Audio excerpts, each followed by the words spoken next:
여러분, 요새 아파트 시세가 난리도 아니죠. 이 틈을 교묘히 이용한 기획부동산이 판을 치는데 가족끼리라면 더욱 조심해야겠어요. 알아야 당하지 않는 법. 한 가족의 반전 실화 사연 시작합니다. 제1막 고개 숙인 아빠 그리고 고모. 오빠, 너무한 거 아니야?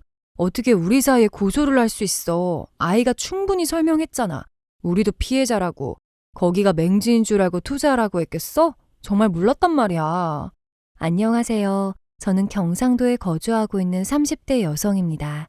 저희 가족은 아버지와 어머니 그리고 저 이렇게 3명인데요. 외동이라서 많은 사랑을 받으며 자라왔습니다. 아버지는 제가 어릴 때부터 사업을 하셨어요. 유통업이었는데 외벌이로도 충분히 사라질 만큼 수익이 괜찮았죠. 소위 말하는 중산층 정도 되는 집안이었습니다. 그런데 제가 고등학교 올라갈 때부터 사업이 힘들어지기 시작했어요. 아버지 친구가 동업은 아니었지만 많은 부분을 맡아주고 계셨는데요. 그분이 돌연 퇴직하시더니 같은 분야의 유통업을 차린 겁니다. 거기까진 문제 없지만 아버지와 함께하던 다른 거래처들까지 다 데려간 게 문제였어요. 당시 새로운 거래처를 만들기 위해 동분서주 열심히 뛰어다니셨던 아버지의 모습이 생각나네요. 친한 친구에게 배신당한 아버지는 주저앉아 신세한탄하기보다 사업을 일으키기 위해 노력하는 사람이었습니다. 가족들만 생각하며 정말 열심히 사셨어요. 옆에서 보는 제 눈에도 안쓰러워 보일 정도였으니까요. 하지만 아무리 발버둥 쳐도 안 되는 건 안 되는 게 인생인가 봅니다. 결국 사업은 문을 닫게 됐고 억대의 빚을 지게 되셨어요. 말 그대로 집안에 빨간 딱지가 붙게 된 거죠. 양복 입은 아저씨들이 들이닥쳐 돈이 될 만한 물건엔 온통 빨간 딱지를 붙이던 모습이 생각납니다. 어머니는 그 앞에 맥없이 주저앉아 눈물만 줄줄 흘리고 계셨죠. 저도 뭐가 뭔지는 다 아는 나이였기에 엄청난 무력감을 느끼며 울음을 터뜨렸습니다. 아버지 사업 때문에 이사를 가야 해. 당장 다음 주에 짐을 빼야 하는데 넌 학교를 다녀야 하니 당분간 고모 댁에서 지내야 할 것 같아. 한창 예민한 시기인데 이렇게 돼서 엄마도 정말 속상하고 미안해 우리 딸. 결국 집을 팔고 이사를 가게 되었는데 그때 당시 저는 고등학교 3학년이었어요. 당장 수능까지 5개월가량 남은 상황이라 이사 가는 게 부담이 됐죠. 나름대로 반에서 상위권에 들 만큼 공부도 열심히 했었기 때문에 더 힘들었습니다. 결국 아버지와 어머니의 바람대로 고모 댁에서 5개월간만 지내기로 했어요.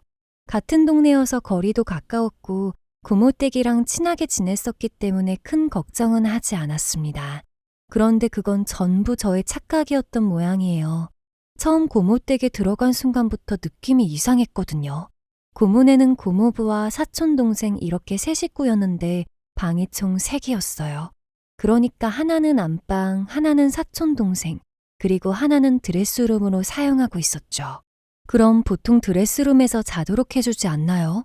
그런데 제 잠자리를 거실에 펼쳐주시는 겁니다. 솔직히 거실은 왔다 갔다 하는 공간인데다 탁 트여 있어서 편히 잠자기 어렵잖아요. 게다가 고모부가 공인중개사를 하셔서 퇴근이 늦을 때가 있는데 그럴 땐 밤 늦게까지 술 마시면서 TV를 보세요. 그럼 아예 잠을 자지도 못했습니다. 굉장히 많은 눈치가 보이는 상황이었죠. 하지만 투정 부릴 수 없는 입장이라 뭐라 할 순 없었습니다. 부모님께서 고모께 매달 제 생활비 명목으로 얼마의 돈을 주고 계신 것도 알고는 있었습니다만 드레스룸을 내달라는 말은 차마 못하겠는 거예요. 그 영향인지 매번 수면의 질이 떨어져 공부도 잘 되지 않고 수업에 집중이 안 돼 괴로웠던 기억이 납니다. 그런데 하루는 고모가 이렇게 말씀하시는 거예요. 요즘 자꾸 쌀이 빨리 줄어들어서 고모가 힘들어. 아무리 사춘기라고 하지만 식사량이 너무 많은 거 아니니? 이러다 고모 등골 휘겠어. 고등학교 3학년 자녀를 두신 분들은 아시겠지만 중식과 석식은 모두 학교에서 나옵니다. 그러니까 고작 아침에 한 끼 먹는 게 전부였어요. 주말에도 독서실에 다니느라 아침 빼고는 모두 밖에서 사 먹었고요. 그런데 제가 많이 먹는다고 눈치를 주시는데 너무 서러운 겁니다. 먹는 양도 그냥 일반적인 밥 한 공기가 전부였는데 말이죠. 그래서 고모에게 말했습니다. 고모님이 생활비 명목으로 매달 얼마씩 드리고 있다고 들었는데 정확한 금액은 모르겠지만 그중에서 식비에 해당되는 금액을 제게 달라고요. 그러면 앞으로 알아서 사먹고 고모댁 쌀을 축내거나 하지 않겠다고 했습니다. 그랬더니 고모가 엄청 화를 내시는 거예요. 자기는 저랑 친해지고 싶어서 장난친 건데 왜 그렇게 말을 하느냐고요. 친해지고 싶으면 오히려 반대로 행동하지 않나요? 많이 먹는다고 지적하는 게 아니라 더 맛있는 걸 사주는 게 친해지고 싶을 때 나오는 행동이잖아요. 고모는 점점 더 흥분하면서 꼴랑 달에 100만 원 주면서 그거 가지고 유세 떠냐고 말했습니다. 자기네 집에서 자고 씻고 하는 비용에만 100만 원이 넘게 들어간다나요? 그러면서 은근히 돈을 더 달라는 듯한 말을 하는 겁니다. 고모, 저 아침 일찍 나가서 밤 11시 넘어서 집에 들어와요. 그대로 씻고 잠드는 게 전부인데다 아침 한 끼 먹잖아요. 물론 저 때문에 불편하실 것도 알고 죄송스럽게 생각해요. 그렇지만 100만 원 그 이상을 요구하시는 건 너무하시는 것 같아요. 저희 부모님 사정 아시잖아요. 저희가 의리의리하고 멋진 집에 이사 가느라 신세 지는 거라면 당연히 더 챙겨드렸을 겁니다. 하지만 당시에 사업이 망해 큰 빚을 졌고 단칸방에 가까운 허름한 집에 이사를 간 상황이잖아요. 그리고 그 모든 걸 고모도 알고 계셨고요. 그런데 더 돈을 달라고 하는 게 너무하다 싶었습니다. 고모는 더 이상 할 말이 없는지 그냥 절 노려만 보다가 안방으로 들어가셨어요. 그 후로는 아침밥도 사라졌어요. 제가 괘씸하다고 생각하신 건지 아예 밥 자체를 안 만들어 두는 겁니다. 직접 차려 먹지도 못하게 말이죠. 어린 제 눈에도 그 모습이 참 유치하게 보였어요. 어쩔 수 없이 그때부터 수능 때까지는 아침을 굶고 학교로 갔습니다. 그 당시 저는 어머니와 매일 하루에 한 번씩 전화 통화를 했어요. 그래서 고모가 아침을 주지 않는다는 말을 전할 수 있었습니다. 그럼에도 불구하고 숨기고 이야기하지 않은 건 저까지 걱정을 끼쳐드리고 싶지 않아서였어요. 지금도 충분히 힘들 텐데 아침 하나 굶는 거 가지고 부모님 마음 아프게 하고 싶지 않았습니다. 그렇게 수능을 치게 됐고 예상한 것보다 결과가 좋아서 좀 더 상위권 대학을 노릴 수 있었어요. 하지만 여러모로 고민이 많았습니다. 국립대학을 가면 그만큼 등록금이 적어서 부담이 덜 됐거든요. 제가 좋아하는 과와 원하는 대학을 선택하기엔 현실이라는 벽이 너무나 높았습니다. 담임 선생님과 의논할 때도 이런 제 상황을 모두 말씀드렸어요.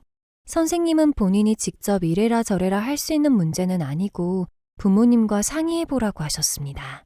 네가 원하는 대학에 꼭 가. 등록금은 엄마가 무슨 짓을 해서라도 벌어다 줄 테니까 걱정 말고. 돈 때문에 네 앞길 막히는 거 엄마 그 꼴 절대 못 본다. 부모 생각하지 말고 꼭 원하는 곳으로 가. 어머니는 제가 고민하고 있다는 걸 다 알아챈 모양이었어요. 원하던 대학의 학비가 비싸서 고민이 됐거든요. 결국 전 원하던 대학으로 입학함과 동시에 기숙사 생활을 시작했습니다. 그리고 열심히 아르바이트를 하면서 학비와 생활비를 보탰죠. 그 무렵 아버지는 소위 말하는 막노동을 시작하셨고 어머니는 음식점 서빙일을 하셨어요. 늘 주부로 사셨던 어머니가 음식점 서빙일을 하는 건 아주 고된 일이었을 겁니다. 자존심도 많이 망가지셨겠죠. 그때만 생각하면 저도 눈물이 흐르네요. 아버지는 빚 때문에 어쩔 수 없이 고소득을 찾다 보니 막노동 일을 하게 되었어요. 몸이 고되긴 해도 그 당시엔 일당으로 받을 수 있는 일이 필요했거든요. 그렇게 저희 세 가족은 열심히 생활했습니다. 그리고 성인이 되고 나서야 알게 된 사실인데 고모가 힘들 때 아버지가 정말 많이 도와주셨대요. 특히 금전적으로 도와준 금액만 억대가 넘어간답니다. 빌려준 게 아니라 말 그대로 도와준 거여서 그냥 준 돈만 억대란 얘기였죠. 그런데 그렇게 받아놓고선 저를 막대했던 겁니다. 모든 사실을 알고 나니 진짜 고모가 싫어졌어요. 그렇다고 해서 싫은 티를 팍팍 낼 수는 없었습니다. 친할머니와 할아버지 모두 돌아가셔서 남은 가족이라곤 고모밖에 없었기에 아버지가 더 각별히 여기셨거든요. 그래서 명절이 되면 어김없이 고모의 얼굴을 봐야만 했죠. 그날도 추석이라 다 같이 고모 댁에 모이게 되었습니다. 어머, 너 왜 이렇게 살이 빠졌니? 대학 생활이 힘든가 보다. 오빠, 그냥 얘 다시 우리 집으로 보내. 내가 맛있는 밥에다가 애 살 좀 찌워줘야겠다. 어쩜 말도 그렇게 얄밉게 하는지 꼬집어주고 싶을 정도였습니다. 맛있는 밥은커녕 아침까지 쫄쫄 굶겨놓고선 가증스럽게 말하는 거 있죠. 아무 사실도 모르는 아버지는 그냥 허허 웃으면서 그래야겠다며 맞장구를 치셨습니다. 한숨이 나왔지만 어차피 다 지난 일이고 굳이 들춰서 부모님 가슴에 못을 박고 싶진 않아 넘겼어요. 그런데 제가 고모 얘기만 해서 그렇지 사실 고모부나 사촌의 인성도 비슷했습니다. 묘하게 사람 기분 나쁘게 하는 화법을 구사해서 기분 상한 적이 한두 번이 아니었거든요. 게다가 사촌은 자고 있는 제 모습을 빤히 바라볼 때가 있었는데 엄청 기분이 더러웠던 기억이 납니다. 열심히 대학 생활하느라 잊혀졌던 그들을 명절 때 다시 만나니 하나둘씩 떠오르는 거 있죠. 고모부는 이따금씩 술에 취해 아버지를 비난하는 말을 하곤 했습니다. 저도 몰랐는데 아버지를 향한 자격지심이 있었나 봐요. 누구보다 아버지의 사업 실패를 좋아하는 듯한 느낌이었습니다. 앞으로 그 나이에 어떻게 먹고 살겠느냐며 걱정하는 듯이 말했지만 숭례는 기쁨이 묻어나는 그런 말 있잖아요. 과거를 떠올린 저는 얼른 자리를 피하고 싶었지만 자연스레 어른들 간의 술자리가 이어져서 피할 수가 없었습니다. 저도 성인이랍시고 술 한 잔을 건네셔서 받아 마셨죠. 그런데 점차 술자리가 무르익자 고모와 고모부의 입이 거칠어지기 시작하는 거예요. 험한 말을 툭툭 내뱉다가 점점 아버지를 모욕하는 듯한 말을 했습니다. 특히 고모부가 했던 말이 기억에 남네요. 솔직히 나는 친구한테 통수 맞는 거 진짜 한심하게 생각해요. 그걸 왜 모르지? 바본가. 아니 생각해봐. 사람을 그렇게까지 믿는 게 말이 되냔 말이야. 핏줄도 안 섞인 남을 그렇게 회사 날리고 집 날리고 지금 꼴 좀 보세요. 어디서 노가다나 하면서 사는 인생 됐잖아. 그 사람이 하는 말이 비수가 되어 아버지의 가슴에 박혀들었습니다. 딱딱하게 굳은 아버지의 얼굴을 보고 있자니 제가 더 화가 났어요. 결국 벌떡 일어나서 고모부를 향해 소리 질렀습니다. 아버지를 그딴 식으로 모욕하지 말라고요. 애초에 사기치고 통수치고 나른 사람이 잘못한 거지 어떻게 신뢰했던 사람이 잘못한 거냐고 울분을 토했습니다. 저의 그 말에 고모와 고모부는 마치 개거품을 몰 것처럼 제게 달려들었어요. 싹수가 노랗다느니 어른 공경하는 마음이 없다느니 하는 말들과 함께였죠. 어머니와 아버지가 말렸지만 점차 더 흥분해서 결국 손까지 들어올리는 겁니다. 실제로 때리진 않았지만 그 직전까지 갔었어요. 그때 아버지가 고모부의 소나기를 틀어잡지 않았더라면 아마 한 대 얻어 맞았을 겁니다. 사람 좋은 웃음을 짓던 아버지도 고모부가 손을 들어 올렸을 땐 엄청 크게 화를 내셨어요. 귀한 딸에게 지금 뭐 하려고 한 거냐면서 마치 천둥소리처럼 크게 소리치셨습니다. 그런 모습을 처음 본 고모와 고모부는 꿀먹은 벙어리처럼 벙쪄선 입을 다물었어요. 어머니도 씩씩거리면서 한 소리 하셨습니다. 진짜 그러시는 거 아니에요. 두 분 힘드실 때 저희 도움받은 건 다 잊으셨어요? 저희가 도와달라고 한 것도 아니고 그냥 알아서 잘 살겠다고 열심히 발버둥 치는데 꼭 그렇게 초를 치셔야 해요? 그렇게 어머니와 아버지는 저를 데리고 고모댁에서 빠져나왔어요. 밖으로 나와 함께 길거리를 걷는데 뭔가 처량했습니다. 당시 부모님은 차도 처분한 상태였어요. 그래서 대리를 부르는 게 아니라 길을 걸어가야만 하는 이 상황이 너무 슬픈 겁니다. 전 두 분께 술 한 잔 더 하자는 말과 함께 술집에 들어갔어요. 20살의 어린 딸이 부모에게 술 한 잔 하자는 말이 얼마나 당돌하게 느껴졌을까요? 그런데도 두 분은 절 따라 술집에 들어와 주셨죠. 그때 진지한 이야기를 처음 나눌 수 있었어요. 정확히 갖고 있는 빚은 얼마인지 어떻게 갚을 계획인지 하는 깊은 이야기들을요. 아마 부모님 입장에선 어린 딸에게 이 모든 걸 알려주고 싶지 않으셨을 겁니다. 하지만 이제 나도 성인이니 모든 걸 다 공유해달라고 부탁했습니다. 그 계기로 알게 된 사실은 남은 빚이 약 3억가량 있고 매달 버는 돈의 50%를 빚상환에 넣고 계시대요. 지금 이 속도라면 빚을 다 갚기까지 참 까마득한 상황이었습니다. 그때 제가 물었어요. 고모 힘들 때 도와줬었다는데 우리도 그냥 도와달라고 솔직하게 말할 순 없냐고요. 너희 고모하는 꼴을 봐라. 좀 도와달라고 하면 도와줄 사람이니? 돈 100만 원도 그냥 안 줄 사람이야. 괜히 말했다가 또 우리 자존심만 긁히고 끝날 게 뻔하지 뭐. 전 어머니에게 그걸 알면서 그동안 도와줬던 이유가 뭐냐 물었습니다. 어머니도 저렇게 말할 정도면 이미 일찌감치 고모의 인성을 알고 있단 소리잖아요. 그럼 그들이 힘들든 말든 무시하면 될 일인데 왜 도와줬던 건지 이해가 가질 않았습니다. 그때 아버지가 소주 한 잔을 들이키더니 과거 이야기를 시작하셨어요. 원래 아버지 밑으로 여동생이 있었답니다. 그런데 할머니가 잠시 한눈을 판 사이에 집 밖으로 뛰쳐나가 교통사고로 세상을 떠났대요. 그 충격으로 할머니의 정신이 나가 종일 울면서 그 여동생을 찾았답니다. 그 또래 여자아이만 보면 달려들어서 안아들 정도였다네요. 그러다 치료의 일환으로 고아원에 봉사활동을 다니셨대요. 할아버지와 할머니 둘이서 봉사활동을 다니다가 한 아이가 마음에 들어왔답니다. 세상을 떠난 아버지의 여동생과 비슷한 나이의 여자아이였대요. 심지어 외모도 비슷해서 더 마음이 갔다나요. 그렇게 입양하게 되었고 그 입양아가 바로 지금의 고모랍니다. 제가 어렸을 적에 친할머니와 할아버지 모두 돌아가셔서 이런 사연이 있는 줄은 꿈에도 몰랐어요. 처음 얘기를 들었을 땐 깜짝 놀랐습니다. 그럼 지금 고모랑 아버지는 피 한 방울 안 섞인 사이네요? 어쩐지 둘이 성격이 왜 그렇게 다르나 싶었는데 고모는 이 사실 다 알아요? 할머니 얘기나 고아원, 입양 같은 사실들요. 아버지는 제 말에 고개를 저으셨습니다. 고모가 많이 어릴 때였기 때문에 입양 사실을 전혀 모르고 있대요. 정신병을 앓았던 친할머니도 고모를 입양하면서 서서히 치료가 되었고 나중엔 정상적으로 돌아왔기 때문에 고모도 모른답니다. 어쩌면 다행이란 생각이 들었어요. 이 모든 사실을 알면서 저렇게 개차반으로 구는 거라면 정말 고모가 혐오스러울 것 같았거든요. 어쨌든 그 시절을 살았던 아버지는 어쩔 수 없이 고모에 대한 애틋함이 있는 모양이었어요. 고모가 집에 들어오기 전까지는 엄청 불안했었답니다. 매일 우는 엄마와 한숨 쉬며 술만 마시는 아빠를 보면서 자랐으니 아버지도 힘드셨겠죠.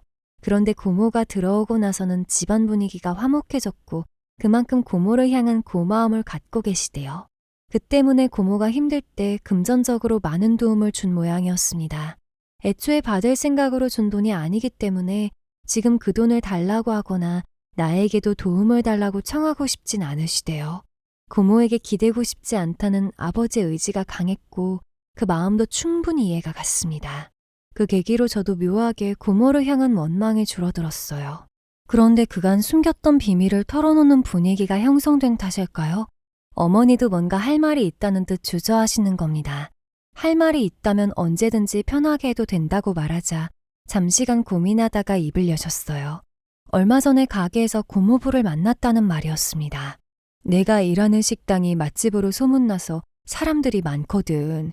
그래서 평일 점심때도 눈코 뜰 새 없이 바쁜데 그때 문득 익숙한 얼굴이 보이는 거야. 집중해서 보니까 글쎄 서방님인 거 있지? 문제는 어떤 여자랑 같이 왔다는 거야. 어머니는 마치 누가 들을까 겁이 난다는 듯이 고개를 숙이며 속삭였어요. 사무적인 사이라고 보기엔 둘이 꽤나 긴밀한 사이처럼 느껴졌답니다. 아버지가 심각한 표정으로 어떤 점에서 그렇게 느꼈느냐고 물었어요. 그랬더니 밥을 먹기 위해 고개를 숙여서 여자의 머리카락이 앞으로 흘러내리자 그 머리카락을 잡고 귀 뒤로 넘겨주더랍니다. 솔직히 이건 정말 쉽게 할 수 있는 행동이 아니잖아요. 하지만 그렇다고 해서 내연관계라고 확정짓기엔 부족한 행동이기도 했습니다. 어머니와 아버지는 한참 고민했어요. 이 이야기를 전하는 게 맞을지 아닐지에 대한 고민인 듯 했죠. 아버지는 이야기를 하게 된다면 본인이 말하는 게 맞는 것 같고 여동생에게 혹시 그날 남편이 누구랑 만났는지 아느냐 물어보겠다고 하셨습니다. 다음 날 아버지는 고모에게 연락해 어제 있었던 일에 대한 사과와 함께 어머니가 고모부를 만났던 날에 물어보았대요. 그날 혹시 누구 만났는지 아느냐고요. 그랬더니 특별히 누구를 만난다고 한 적이 없는데 왜 그러냐고 하더랍니다. 아버지는 솔직하게 어머니가 본 모습을 털어놓았대요. 혹시 모르니까 전후 사정을 한번 알아보라는 말과 함께요. 그리고 하루가 더 지나고 나서 고모로부터 연락이 왔습니다. 어젯밤 아이 아빠한테 물어봤더니 친한 부동산 고객이라고 했대요. 머리카락도 원래는 해줄 생각이 없었는데 그 고객이 좀 잡아달라고 부탁해서 한 거라고 했답니다. 아버지는 그 말을 듣고 조심스레 물어봤대요. 정말 그 말을 믿는지 다른 의심스러운 건 없었는지를요. 오빠가 뭘 걱정하는지 알겠는데 그럴 필요 없어. 이인은 정말 나밖에 모르는 사람이야. 연애할 때도 단 한 번도 여자 문제로 골머리 앓은 적 없었어. 한창 어리고 잘 나갈 때도 그랬는데 지금 폭삭 늙어서 뭔 바람이야. 걱정하지 마. 어쨌든 고모부를 가장 잘하는 사람은 곁에 있는 고모잖아요. 그런 사람이 괜찮다고 하니 믿을 수밖에 없었죠. 이 이상 아버지가 끼어드는 것도 어쩌면 과한 관심일 수 있고요. 그래서 아버지도 알겠다고 하면서 전화를 끊었답니다. 어머니는 이 이야기를 듣고서도 고개를 갸웃거리셨어요. 그냥 일반적인 고객이라고 하기엔 이성 간에 묘한 긴장감이 있었단 거죠. 아버지는 그냥 아무것도 못 본 척하고 넘기라고 하셨습니다. 고모에게 이 이야기를 전한 것까지가 우리가 할 수 있는 행동의 최선이고 그 이후는 본인이 선택하게 두어야 한다고요. 그렇게 술집에서 들은 고모부 이야기는 마무리되었습니다만 제겐 한 가지 고민이 더 있었어요. 술집에서 나눈 대화로 집안의 빚을 명확하게 알게 되었기 때문에 생긴 고민인데요. 내가 이렇게 대학교를 다니고 있는 게 맞는 걸까는 생각이 드는 겁니다. 아르바이트로 버는 돈은 학비나 생활비 충당하기에도 벅차서 빚 갚는 데 도와줄 정도도 안 됐거든요. 어느 날 이런 제 고민을 들은 친구가 한 가지 제안을 해왔습니다. 제2막, 과거 생활비 요구하던 고모 가족의 빨대질. 너 아니면 유튜브 해볼 생각 없어? 그거 돈 많이 번다던데? 너 노래 잘하잖아. 요즘 유명한 노래 커버하는 유튜버들이 뜬다더라고. 너 정도면 충분히 가능성 있을 것 같은데 도전해봐. 처음엔 내가 무슨 유튜버냐면서 말도 안 되는 소리라고 했습니다. 그런데 주기적으로 계속 같은 얘기를 꺼내는 거예요. 10만 원 정도 주면 괜찮은 마이크 살 수 있으니까 그 정도 장비만 갖고 시작해보라나요? 카메라도 필요 없이 폰으로 찍어서 올리면 된답니다. 시간도 많이 투자할 필요 없다면서 나중에 설득까지 하는 거예요. 결국 그 친구의 말대로 유튜브를 시작했습니다. 얼굴은 공개하지 않고 턱과 입술까지만 보이는 각도였어요. 당시 유행하는 노래들을 하나씩 커버해서 올렸는데 신기하게도 제 영상을 봐주는 사람들이 생겼어요. 거기다 구독하는 사람도 생기고 댓글도 달렸습니다. 제 음색이 참 예쁘다는 말들이 많았는데 그게 되게 설레는 일이라는 걸 알게 되었어요. 모든 일에 자신감이 죽은 상태였는데 진심으로 응원해주는 사람들을 마주하니 엄청 기분이 좋았습니다. 실제로 힘도 나서 일상생활의 활력소가 되었달까요? 그렇게 매주 꾸준히 영상을 올리면서 6개월 만에 수익을 창출하게 되었습니다. 물론 큰 액수는 아니었어요. 처음엔 30만 원 정도 입금됐던 기억이 납니다. 하지만 제겐 그 금액도 소중했고 취미생활로 돈을 번다는 것 자체가 센세이션했어요. 그래서 점점 더 재미를 붙여가면서 유튜브 활동을 이어나갔습니다. 그런데 그 무렵 아버지에게 한 사건이 일어나게 됐어요. 기숙사 생활을 하느라 자세한 집안 사정은 몰랐는데 어느 날 어머니로부터 전화 한 통이 왔습니다. 요즘 너희 아빠 기분이 안 좋아서 걱정이야. 그래도 딸 얼굴 보면 풀리지 않을까 싶어서 전화했어. 이번 주말에 집에 한번 오면 안 될까? 어머니에게 무슨 일 있느냐고 묻고 나서야 자초지종을 들을 수 있었습니다. 아버지가 원래 막노동을 했다고 말씀드렸잖아요. 일하던 현장이 마무리되면 또 다른 곳으로 이동해서 일하는 방식인데요. 그게 하나의 팀으로 꾸려져서 함께 움직이나 봐요. 아버지가 워낙 성실하고 부지런해서 같은 팀 소장님이 엄청 아끼셨답니다. 그래서 매번 다른 현장으로 갈 때 계속 데리고 다니셨대요. 그러면서 주기적으로 너랑은 무조건 같이 일할 거라는 말씀을 하셨나 봐요. 아버지는 또 그 말을 곧이곧대로 믿으신 거겠죠. 그러다 한 현장 업무가 끝나서 이제 다음 현장을 기다리는 상황이었답니다. 소장님이 조만간 정리되면 바로 부르겠다고 대기하라는 말을 했대요. 그렇게 1주일, 2주일, 3주일째 대기를 하셨답니다. 언제 어떻게 연락이 올지 모르니 다른 일은 하지도 못하고 꼬박 3주를 기다린 셈이죠. 물론 아무 말 없이 기다린 건 아니었답니다. 주기적으로 소장님, 팀장님한테 연락을 돌렸대요. 그럼 다들 곧 연락 줄 테니까 대기하라는 말만 남겼답니다. 혹시나 싶어서 같이 팀으로 일했던 다른 사람한테 연락해봐도 자기도 기다리고 있는 입장이라고 했다네요. 근데 같이 팀으로 일할 때 유독 친했던 아저씨가 있다나 봐. 그 아저씨가 며칠 전에 연락이 왔는데 실은 자기들은 이미 투입돼서 2주 전부터 일하고 있다더라고. 너희 아빠만 쏙 빼놓고 다 일하고 있다는 거야. 정말 황당한 일이었습니다. 그럼 애초에 다음부턴 같이 일을 못하겠으니 미안하다고 해줬으면 되는 일이잖아요. 그런데 계속 대기하라는 말만 해대니 그걸 믿고 기다린 아버지만 바보 된 거예요. 진실을 털어놓은 아저씨 말론 소장도 팀장도 그냥 대기 중이라고 거짓말하라고 했답니다. 근데 아무리 생각해도 아버지가 안타까워서 몰래 말해주는 거래요. 앞으로 안 부를 것 같으니까 다른 일 알아보라면서요. 안 부르는 이유가 뭔 거 같냐고 물었더니 아버지가 하던 자리에 다른 새로운 사람이 들어왔답니다. 근데 그 사람이 팀장이라면 알고 지내는 지인이래요. 그러니까 본인 지인을 끼우기 위해 아버지를 뺀 거죠.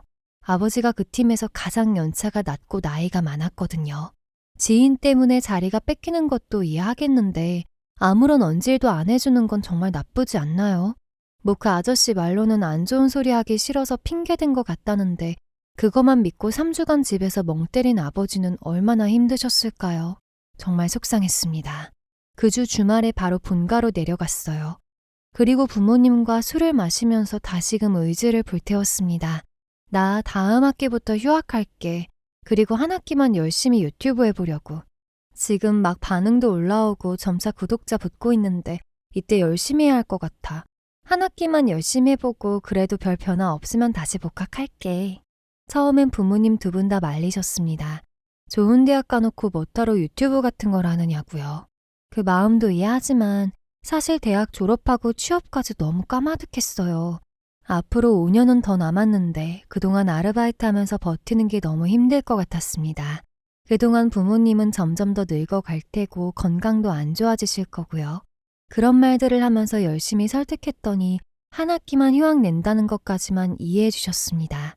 그리고 정말 그 안에 별 반응이 없다면 바로 다시 복학하라고 하셨죠. 그렇게 저는 휴학하고 유튜브에 몰입하기 시작했어요.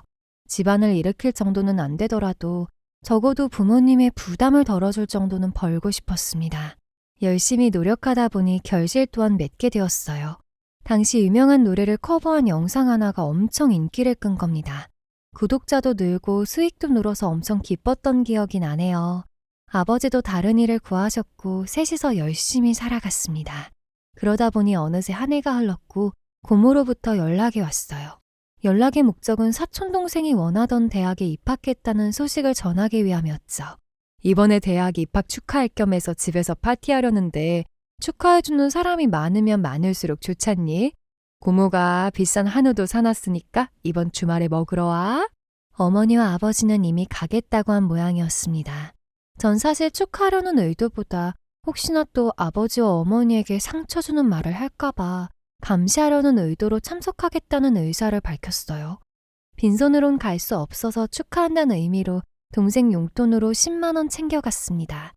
이미 어머니와 아버지도 용돈으로 30만 원 챙겨간다고 하니 그 정도면 충분하겠다 싶었죠.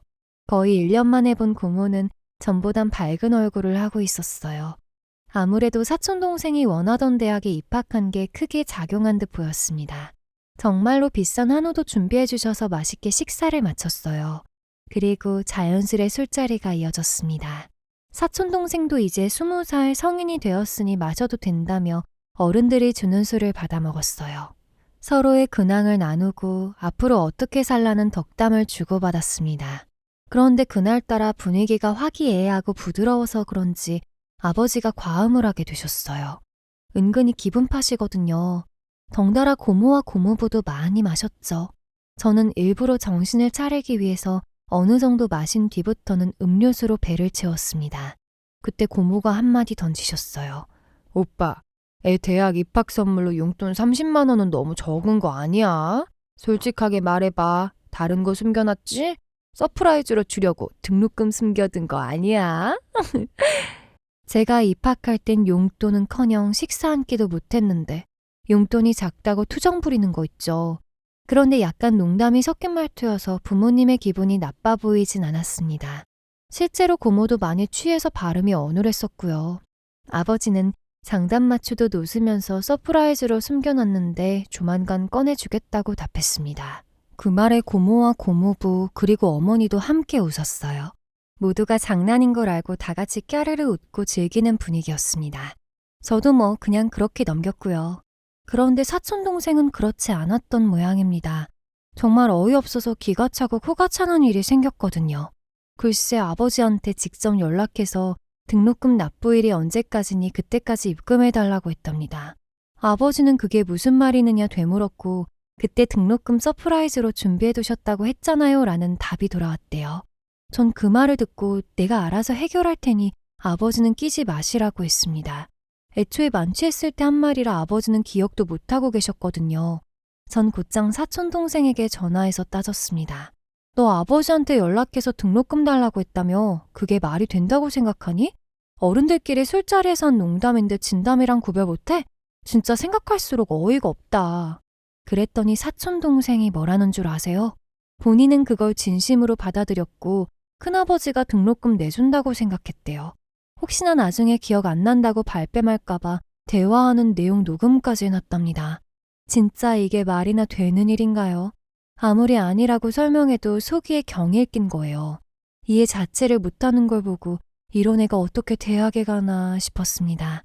너 이러는 거 고모랑 고모부도 아느냐고 물었더니 딱히 말하진 않았다고 해요. 저는 고모랑 고모부도 분명히 농담인 거 알 거고 너 스스로도 농담인 걸 알아야 한다고 했습니다. 말도 안 되는 걸로 우길 생각하지 말고 등록금 납부일 고모한테 직접 알려주라고 했죠. 그런데 한참 말없이 조용하더니 그럼 등록금 대신 노트북이라도 하나 사주면 안 되냐는 거예요. 그건 또 무슨 헛소리냐 했더니 자기가 대학교 들어가면 바로 공무원 준비를 할 거랍니다. 그래서 학원도 다녀야 하고 살 게 많아서 돈이 많이 든대요. 부모님한테 죄송스러운데 큰아버지가 노트북이라도 사주면 부담이 덜 것 같다는 거죠.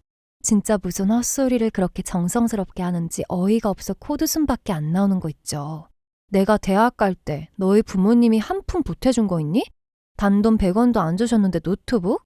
뭐뭐 우리 부모님한테 노트북 맡겨놨니? 진짜 웃기고 있네. 다신 이런 말도 안 되는 소리로 부모님한테 연락하지 마. 그땐 나도 이 정도로 안 끝나. 전화를 끊고 나서도 얼마나 열받는지 계속 씩씩댔습니다. 어머니와 아버지께는 전화한 내용을 설명해드렸죠. 두 분도 제 말을 듣고 나서는 어이없다는 듯 웃으셨습니다. 어른들이 술에 취해서 한 말을 진심으로 받아들였나 보다며 가볍게 여기셨지만 전 아직까지 그 울분이 가시지 않았어요. 이 일을 계기로 사촌동생과도 엮이지 말아야겠다 다짐했습니다. 이후 1년의 시간이 흘렀어요. 그동안 제 채널은 어느 정도 성장해 일반 회사원 월급 정도를 벌게 되었습니다. 덕분에 휴학은 무기한 연장되었고 열심히 유튜브에 투자하기 시작했어요. 제 수입으로 집안 빚에 보탬이 되자 어머니도 아버지도 한숨 돌리셨죠. 덕분에 아버지는 막노동 일을 관두고 친구분의 회사에서 일하게 되셨어요. 어머니도 하던 일을 관두고 오전에만 일하는 식당 일로 바꾸셨습니다. 이제는 정말 잘 살 일만 남았다고 생각했어요.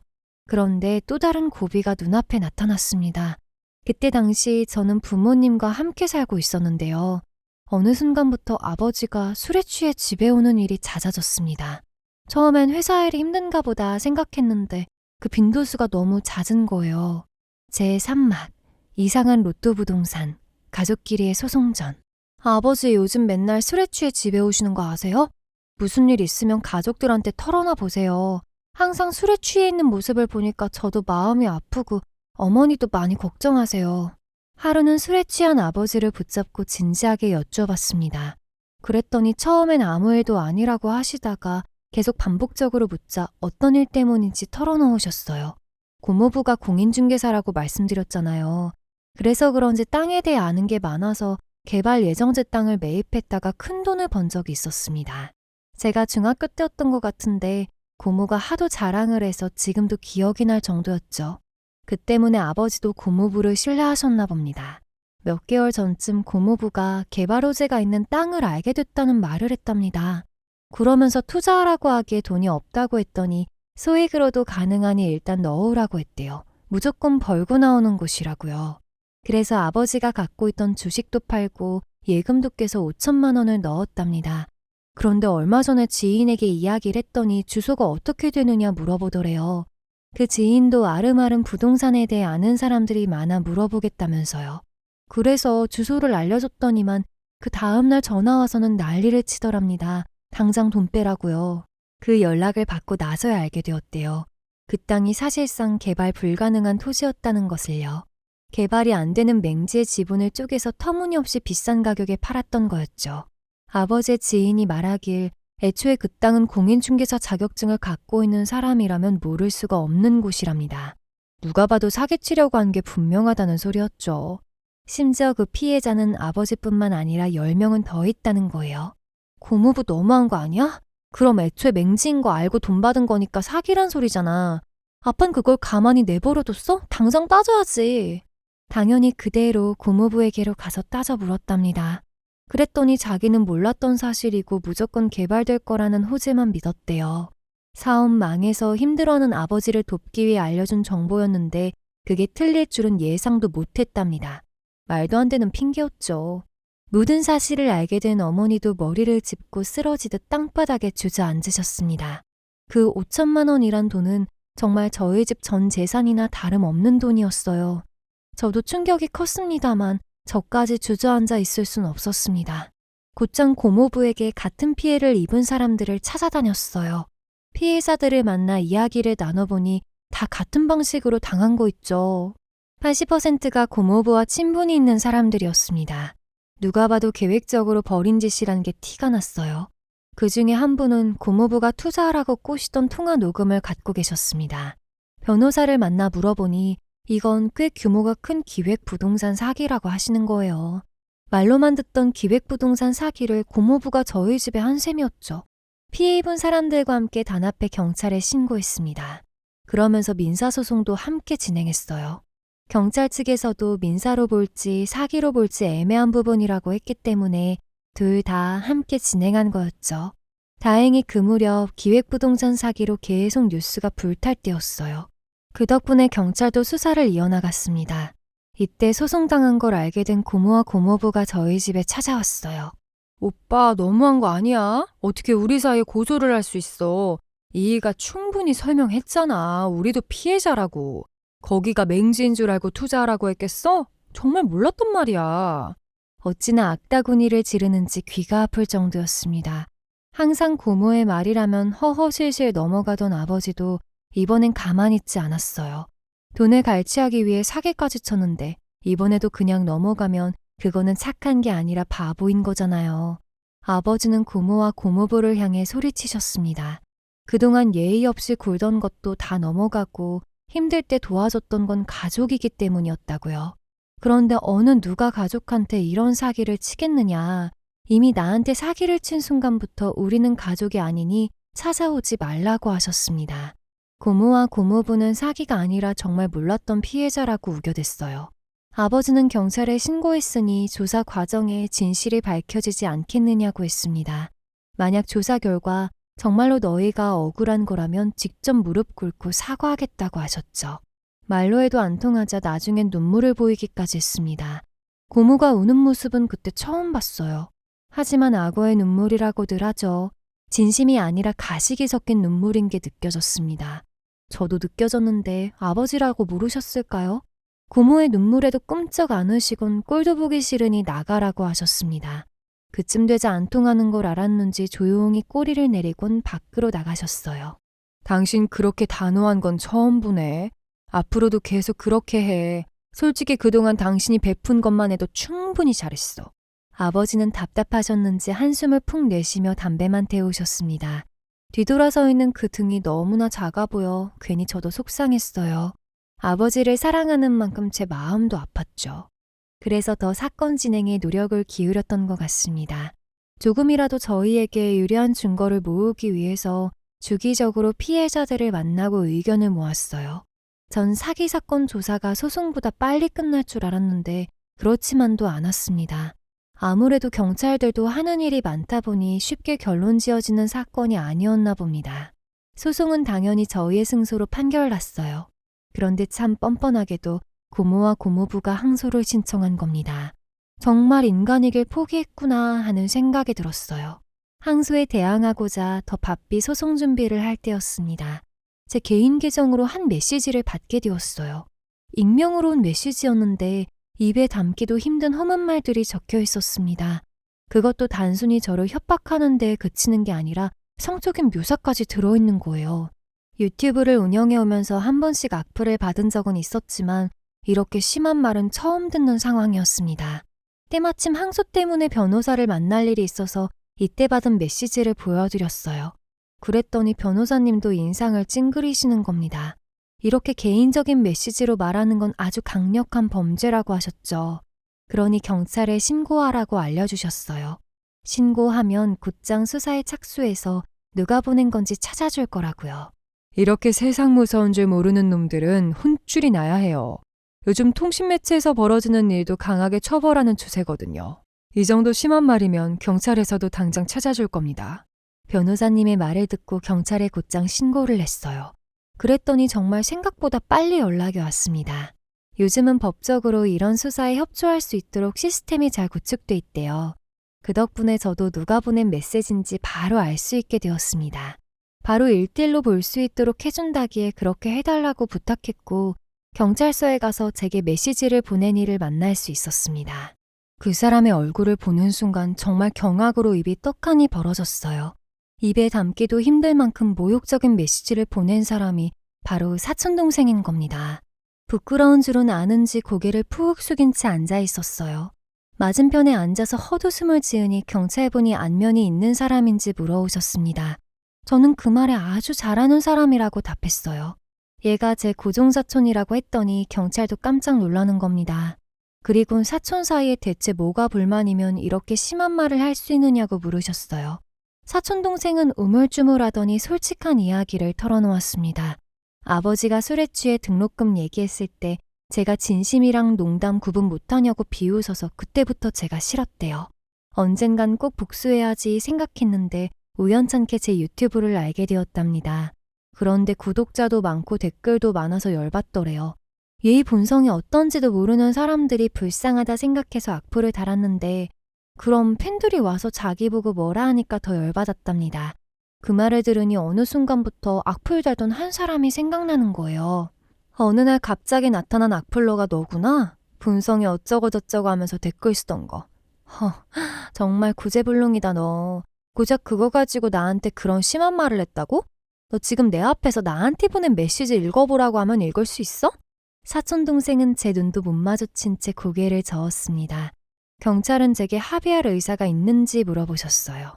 그에 전 사촌동생에게 합의하고 싶냐고 물었습니다. 그랬더니 그러고 싶다고 말을 하는 거예요. 합의금으로 얼마 줄 수 있느냐 물었더니 한 50만 원 줄 수 있답니다. 진짜 그땐 옆에 있던 다른 경찰분도 웃음을 터뜨리셨어요. 그러면서 누가 50만 원에 그런 악성 메시지를 용서해 주느냐고 혼쭐 내셨습니다. 보통 이 정도면 못해도 1,000만 원은 받을 거라면서요. 사촌동생은 그 말을 듣고 두 눈을 크게 뜨면서 자긴 그런 돈이 없대요. 부모님도 요즘 소송 때문에 사정이 안 좋아서 돈이 없답니다. 그래서 전 경찰분께 합의할 돈이 없다고 하니 저도 합의할 의사가 없다고 전했어요. 심지어 여기 경찰서에 와서 얘한테 사과 한마디도 못 들었는데 뭐가 예뻐서 합의를 해주겠느냐고 했죠. 그렇게 말한 다음에야 미안하다고 사과하는 거 있죠? 물론 전혀 진심이 담겨있지 않았습니다. 지금도 속으로는 내 험담을 하고 있겠구나 하는 생각만 들었어요. 전 그대로 합의하지 않겠다는 의사를 밝히고 마무리했습니다. 집에 돌아온 저는 그 악성 메시지의 주인이 사촌 동생임을 밝혔어요. 어머니는 그 말을 듣자마자 뒷덜미를 잡고서 쓰러지듯 하셨습니다. 진짜 그 집안 사람들은 왜 하나같이 그 모양이냐며 분통을 터뜨렸어요. 어떻게 그런 이유로 너한테 아기를 품을 수 있니? 볼 때마다 눈빛이 좀 예사롭지 않다고 생각했는데 그 정도로 어긋나 있는 앤 줄은 몰라서 정말. 에휴, 우리 딸 마음고생 많았지. 어머니는 절 꼭 끌어안아 주시며 괜히 고문애 때문에 받지 않아도 될 상처를 받은 것 같다고 슬퍼하셨습니다. 전 오히려 웃으면서 말했어요. 덕분에 법적으로도 많은 걸 배우는 시간이었다고요. 그리고 일주일쯤 지났을 때였습니다. 돌연 고모가 저희 집에 찾아오셨어요. 아마도 사촌동생에게 경찰서에서 만난 이야기를 했나 보다 싶었습니다. 문을 열어주었더니 쭈뼛거리면서 안으로 들어오셨어요. 어떤 일 때문에 오셨냐고 여쭤보니 역시나 예상대로 사촌동생 이야기를 꺼내셨습니다. 그동안 여러 변호사를 만나보셨던 모양이에요. 그런데 다들 비관적인 말을 했나 봅니다. 이대로면 벌금형을 맞게 되는데 그 기록이 남는데요. 그럼 공무원에 3년간 지원을 할 수 없답니다. 사촌동생이 대학 입학과 동시에 공무원을 준비하려고 했었잖아요. 그러려면 벌금을 받은 기록도 없어야 한다는 거죠. 고모는 아주 공손한 모습으로 제게 합의를 보고 처벌 불원서를 써줄 수 없겠느냐 물었습니다. 처벌 불원서란 처벌을 원치 않는다고 써주는 거라네요. 저는 코웃음 치면서 제가 그걸 왜 써줘야 하느냐고 되물었습니다. 예전에 고모라면 거기서 저에게 도끼 눈을 뜨고 달려들었을 텐데 전과는 아예 다른 반응이 돌아오는 거예요. 자기가 생각해도 아들이 한 말은 정말 나쁜 말이고 결코 어느 누구에게도 해서는 안 될 말이랍니다. 아들을 잘못 키운 자신의 잘못도 있다고 생각해서 대신 사과하고 싶어서 온 거라네요. 우리 애가 철이 없어서 그래. 너도 잘 알잖아. 애가 좀 맹하고 어리다는 거. 합의금은 당장 줄 수 없지만 어떻게든 마련해서 줄게. 유압 식당에서 설거지라도 하면서 돈 벌 테니까 제발 어떻게 안 될까? 솔직히 대신 사과하고 싶어서 온 거라는 말도 믿기지 않았어요. 그랬다면 처음부터 사촌동생이랑 같이 와서 제 앞에서 무릎 꿇는 신용이라도 해야죠. 그런데 고모 혼자 떨렁 와서 눈물 글썽거리고 있는데 믿음이 가겠나요? 전 한숨을 쉬면서 말했어요. 어차피 제가 합의를 해주거나 처벌 불원서를 써주거나 하는 건 형량을 낮추는 것뿐이고 형사법에 의해 처벌받는 거라 벌금형은 피할 수 없을 거라고요. 고모의 눈에서 닭똥 같은 눈물이 뚝뚝 떨어졌습니다. 본인도 그 사실을 알고 찾아온 듯 했어요. 그래도 합의하면 형벌이라도 낮게 받고 어쩌면 봐줄 수 있지 않을까 하는 희망을 가지셨나 봅니다. 그때 마침 퇴근하고 같이 장 보러 가셨던 부모님이 돌아오셨어요. 두 분은 고모를 보고 놀란 눈치도 없이 안으로 들어오셨습니다. 아마도 고모가 저희 집에 오기 전에 부모님께 연락했었나 봐요. 어머니는 장바온 과일을 깎아서 내오셨고 그렇게 넷이서 식탁에 앉아 이야기를 나누었습니다. 고모는 아버지를 보더니 더 크게 오열하셨어요. 그러면서 자긴 이제 어떻게 살아야 할지도 모르겠고 살고 싶지도 않다면서 신세한탄을 하는 겁니다. 대체 이게 무슨 일인가 했더니 고모가 그간 있었던 일들을 털어놓기 시작했어요. 처음엔 자기도 고모부의 말을 믿었답니다. 맹지라고 사기당한 피해자고 고모부도 아무것도 몰랐던 사람이라고 믿었는데 수사가 진행될수록 그게 아니라는 증거가 쏟아져 나왔대요. 경찰이 조사받아야 한다고 부르길래 또 갔다 왔는데 뭐라고 하는 줄 알아? 남편이 바람난 거 알고 있었냐는 거야. 그게 무슨 소리냐니까 남편이 바람이 나서 그 여자한테 돈을 주기 위해 기획부동산 사기를 벌인 거라는 거 있지. 고모는 흐르는 눈물을 휴지로 거칠게 닦으며 말했습니다. 경찰 수사 과정에서 뒷덜미를 잡히게 돼서 고모부의 바람 사실을 알게 된 케이스였어요. 바람난 지가 벌써 5년째니까 꽤 오래됐답니다. 그 인물은 어머니가 일하던 식당에 왔던 그 여자가 맞았대요. 지금까지 간이고 쓸개고 다 빼줄 것처럼 굴던 여자가 어느 날 갑자기 태도를 싹 바꿨답니다. 지금까지 만났던 사실들 전부 증거로 갖고 있으니 이걸 아내에게 알리고 싶지 않으면 돈을 달라고 요구하더래요. 무려 5억이란 돈을 요구해서 죽었다 깨나도 그런 돈은 만들 수 없다고 했답니다. 사기를 치든 뺏어오든 어떻게든 해서라도 만들어 오라고 했다네요. 그러지 않으면 당장 아내에게 바람 사실을 알릴 거라고요. 참 웃기게도 바람 피운 주제에 본인 가정이 깨지는 건 원치 않았나 봅니다. 바람녀가 요구한 그 5억을 마련하기 위해서 기획부동산 사기까지 친 걸 보면요. 끝까지 발뺌하던 고모부는 바람녀의 존재가 들통나고 그 여자가 사실대로 자백하는 바람에 결국 사기쳤다는 사실을 인정했답니다. 그래서 항소하려던 것도 모두 취소할 예정이래요. 이런 와중에 아들이라고 있는 게 또 사고치고 있으니 내가 살고 싶겠어? 오빠가 좀 도와주라. 너 어떻게 하면 돼? 당장 남편은 교도소에 들어가게 생겼는데 그 뒷바라지를 하면서 살 자신도 없고 그렇다고 이혼하자니 아들이 고민이야. 훌쩍이는 고모의 모습에 아버지는 고개만 돌린 채 허공을 바라봤습니다. 하고 싶은 이야기가 많지만 꾹 참는 듯했죠. 여기서 제가 끼어드는 게 어쩌면 주제넘는 일일지도 모르겠습니다. 하지만 제가 아니라면 아버지도 어머니도 말하지 않을 이야기였어요. 전 솔직하게 고모에게 물었습니다. 혹시 한 번도 자신의 출생에 대해서 의심해 본 적 없느냐고요. 그랬더니 고모와 아버지, 어머니의 모든 눈이 절량했습니다. 만약 아버지가 여기서 화를 내거나 제 입을 막으셨다면 저도 입을 다물었을 거예요. 하지만 흔들리는 눈으로 바라보기만 할 뿐 말리진 않으셨습니다. 아마도 언젠간 고모에게 털어놓아야 할 사실이라고 생각하신 모양이에요. 고모는 제 이야기를 듣고 인상을 찡그리며 그게 무슨 소리냐고 했습니다. 솔직히 고모랑 저희 아버지랑 달라도 너무 다르잖아요. 한 번쯤은 의심해 보셨을 거예요. 저도 최근에 알게 된 거예요. 두 분의 피가 섞여 있지 않다는 사실을요. 고모의 눈이 마구 흔들렸습니다. 그때 아버지가 제 말에 끼어드셨어요. 이 다음부터는 본인이 말하는 게 좋겠다면서 할머니에게 정신병이 생겼던 이야기부터 꺼내셨습니다. 긴 과거 이야기를 모두 들은 고모는 엄청 혼란스러워하셨어요. 서로 다른 핏줄이지 않을까는 의심은 해봤지만 본인이 입양하라는 사실은 생각도 못하신 모양이었습니다. 전 이어서 고모에게 말했습니다. 솔직히 저희에게 너무했던 건 고모가 아니었냐고요. 고등학교 3학년 때 사업이 망해서 고모 댁에 살던 시절 거실에서 자게 만들고 아침도 빼앗았던 거 기억하느냐 물었습니다. 그 이야기를 꺼내자 어머니와 아버지가 깜짝 놀라시는 거예요. 그동안 제가 계속 숨겨온 터라 이 사실은 아직까지 모르고 계셨거든요. 그 말을 할 때는 저도 모르게 눈에서 눈물이 떨어졌습니다. 어린 마음에 큰 상처가 되었던 모양이에요. 고모도 할 말이 없는지 제 눈을 피했습니다. 인간이라면 본인이 입양아임을 알면서도 잘 대해준 오빠에게 미안한 감정이 들었겠죠. 그런 착한 사람에게 자신은 나쁜 말만 하고 그 딸을 홀대하면서 핍박했었으니까요. 그래서 저는 지금 고모가 아버지더러 도와달라고 하는 거 이해가 안 돼요. 만약 정말로 미안했으면 사촌 동생 합의해주고 처벌 불원서 써달라는 그런 말 못했을 거예요. 저희는 더 이상 고모 안 도와줄 거예요. 절대 못 도와주게 제가 막을 거고요. 쌓여있던 울분이 터지니 저도 모르게 말이 마구 튀어나갔습니다. 없이 살면서 그렇게 고통받고 괴로워했던 게 생판 남이 아니라 고모라는 존재여서 더 괴로웠었거든요. 전 우리가 괴롭고 힘들 때 단 한 번도 도와주지 않고 오히려 비웃었으면서 도움을 바라는 건 염치 없는 행동이라고 말했습니다. 그러니 앞으로 다시는 우리 가족 보고 도와달라는 말도 하지 말라고 했죠.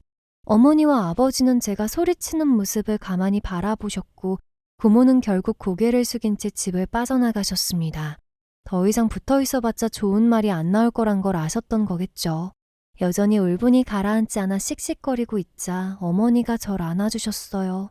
고등학교 때 그렇게 힘든 시간을 보냈을 줄은 생각도 못했답니다. 아무리 그래도 고모고 매달 100만 원씩 보내줬으니 밥은 제대로 줄 줄 알았대요. 그런데 아침도 쫄쫄 굶겨가며 홀대했다고 하니 가슴이 너무 아프답니다. 아버지도 몰래 등을 돌리고 훌쩍이셨어요. 그렇게 저희 가족은 한참을 눈물로 적시면서 힘들었던 과거를 털어냈습니다. 저도 모든 걸 다 알리고 나니까 속이 시원해졌어요. 엄마가 몰라봐줘서 정말 미안해.